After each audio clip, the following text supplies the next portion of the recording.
hard-fought battle. Knew it was going to be. We take the offense, defense, kicking game, play after play after play for 60 minutes. Okay, we knew it was going to be hard. They're going to bounce back. They're a damn good football team. Damn good football team. It's a hell of an accomplishment. Okay, we talk about physical toughness all over that tape. Talk about the mental toughness all over that tape. Talk about the relentless spirit all over that tape. Okay, it's a hell of an effort. It's a hell of an accomplishment. Well done, guys. Well done. Well done. I'm proud to be in the circle with you guys. Okay, you guys go about it the right way. We started with respect a long time ago. Okay? A long time ago. Respecting the process, the details, each other, what it means to be part of a team. You guys are showing that each and every day. It showed up today. Hell of a job. It's Dallas Cowboys on 3. Make it loud. 1, 2, 3. Dallas Cowboys!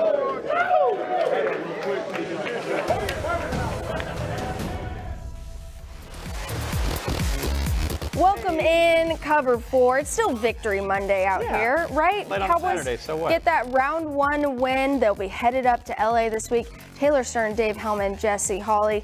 Guys, are you so excited that this thing is still rolling? Dave, you said January 7th, we're still talking about Cowboys football. It's win or go home, and the Cowboys won. So, I mean, they have to leave home this weekend, but they're still playing, and that's what counts. Which, nice little segue there. I don't even have a clever way to say it. People told me for a month that the Cowboys weren't allowed to feel proud about winning the NFC East because it was so trash. Well, that trash division is accounting for half of the 4 teams remaining left in the NFC playoffs. So keep that same energy, people. NFC East, not so bad. NFC Beast, if you NFC would. Beast. NFC Beast.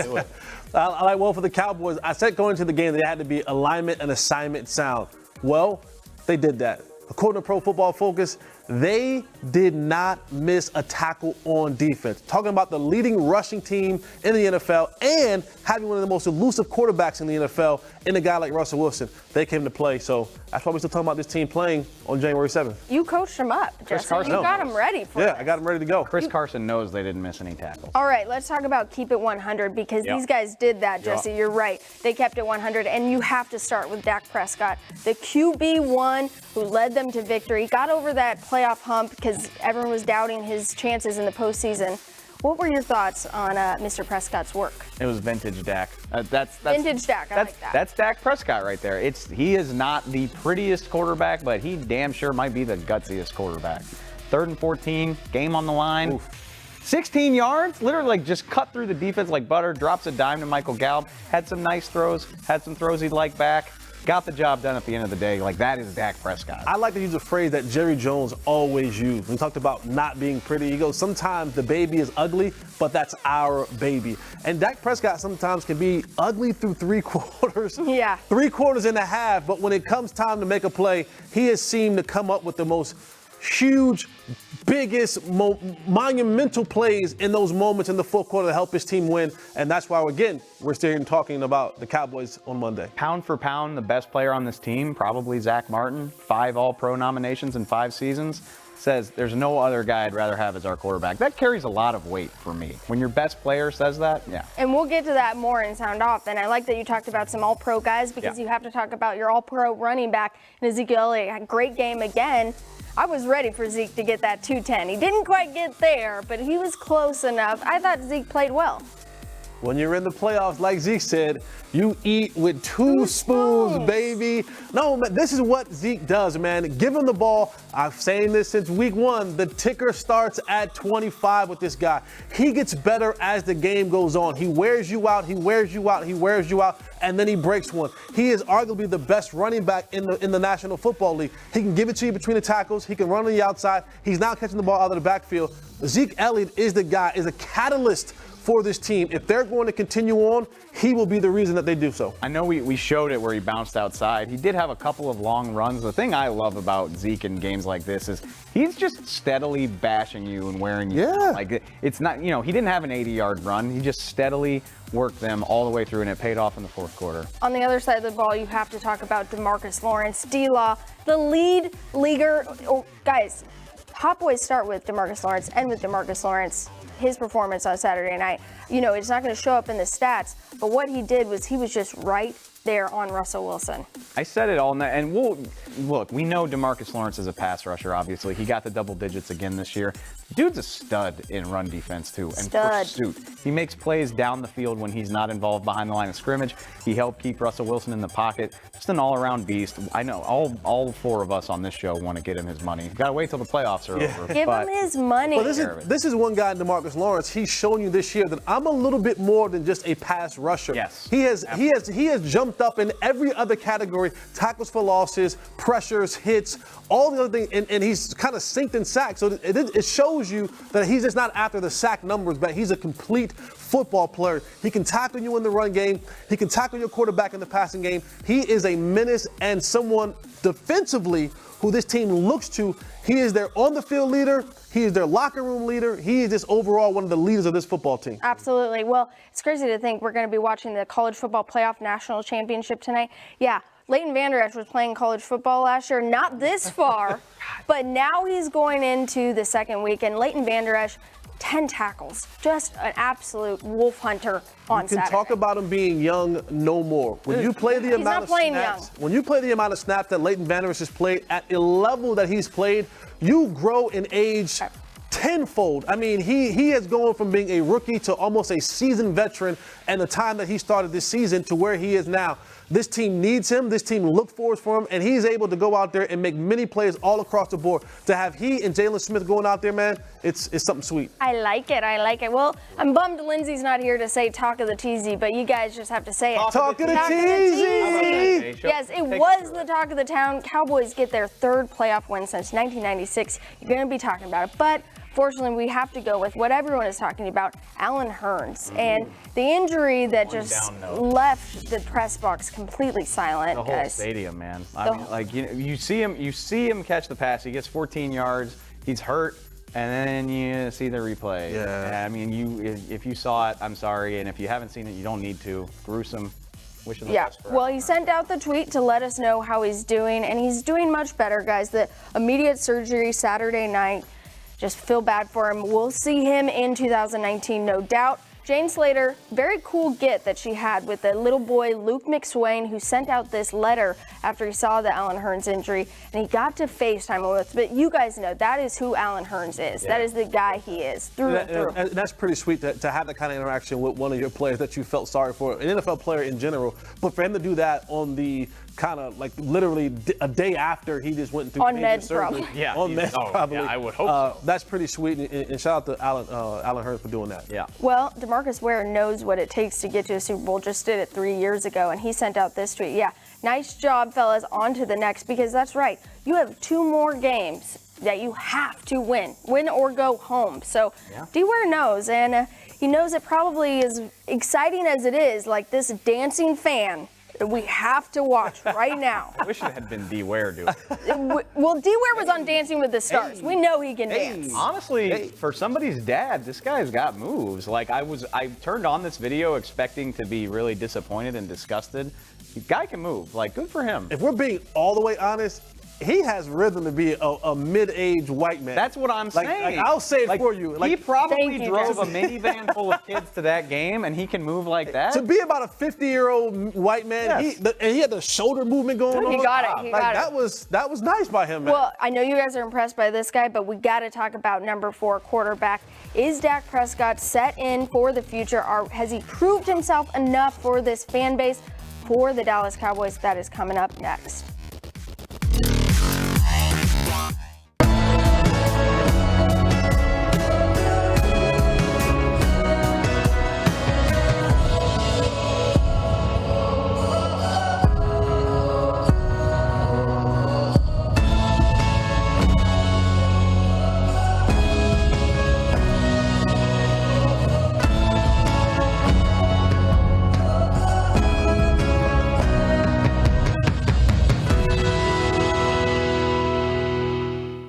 Hey Dallas Cowboys fans, I'm Danny Sarek at the AT&T Media Center. The AP All-Pro Team selections have been announced. Guard Zack Martin was selected for the first team for the 5th time in his 5-year playing career.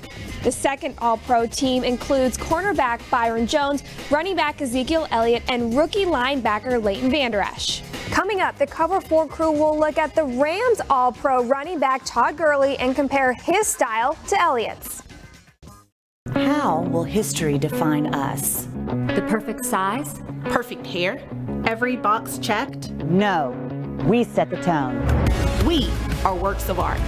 Who we are is not defined by what they say, but by what we create. The legacy we build. Fire in our souls. We are strong. We are unstoppable. We are Cowboys fans.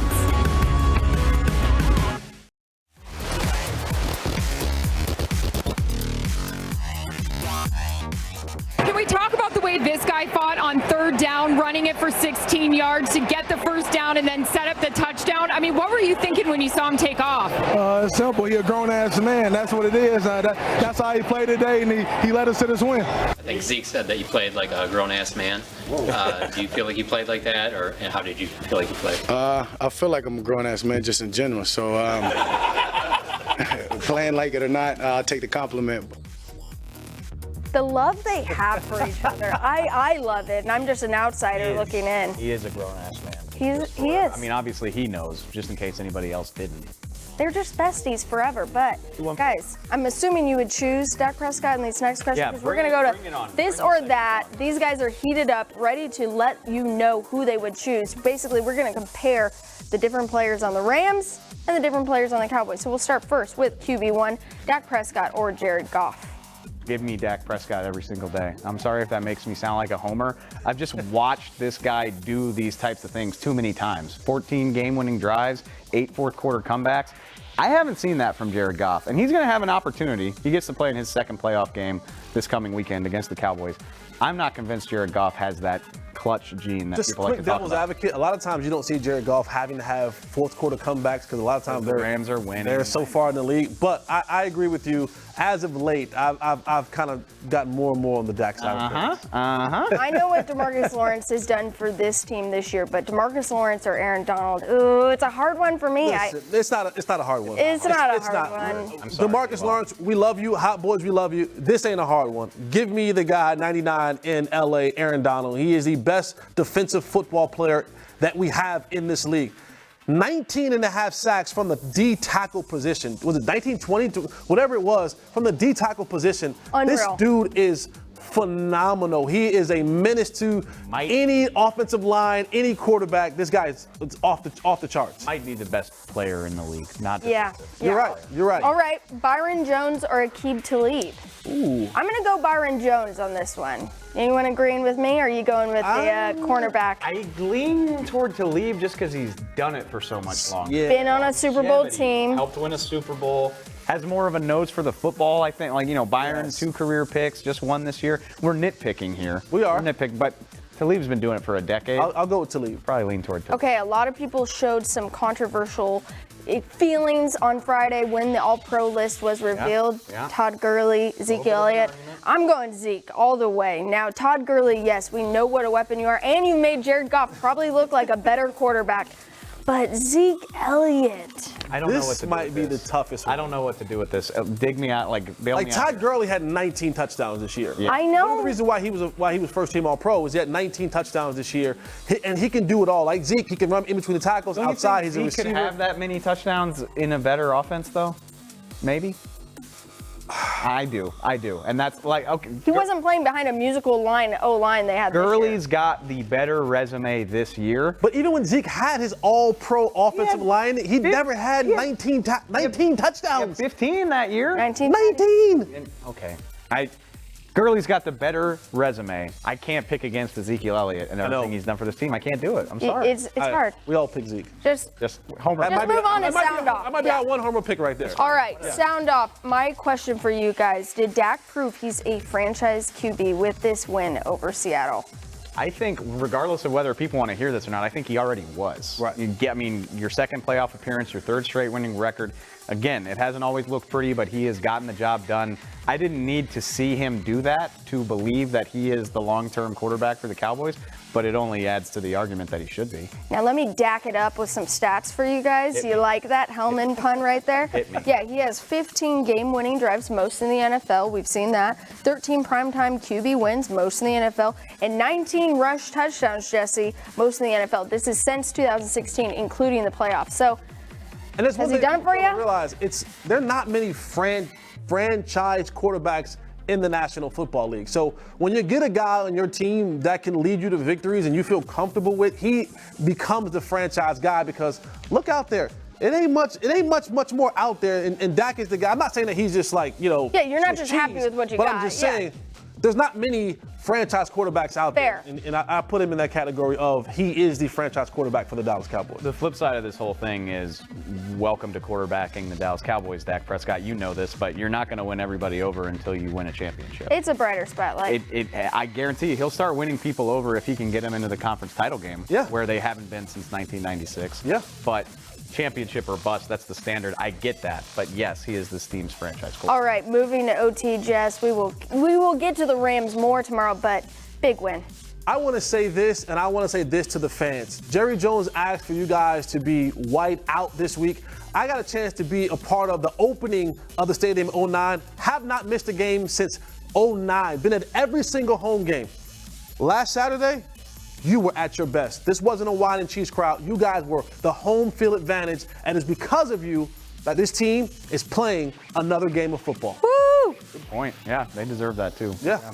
The Rams have already announced they're wearing their throwbacks, which, first of all, that's dope because they're great uniforms. Yes. Second of all, let's hope it is a throwback in more ways than one, because actually 40 years ago on this day, Cowboys blanked the Rams 28-0 to get to a Super Bowl. So let's keep those throwback vibes going. Keep those throwback vibes. I like it. Blanked the Rams.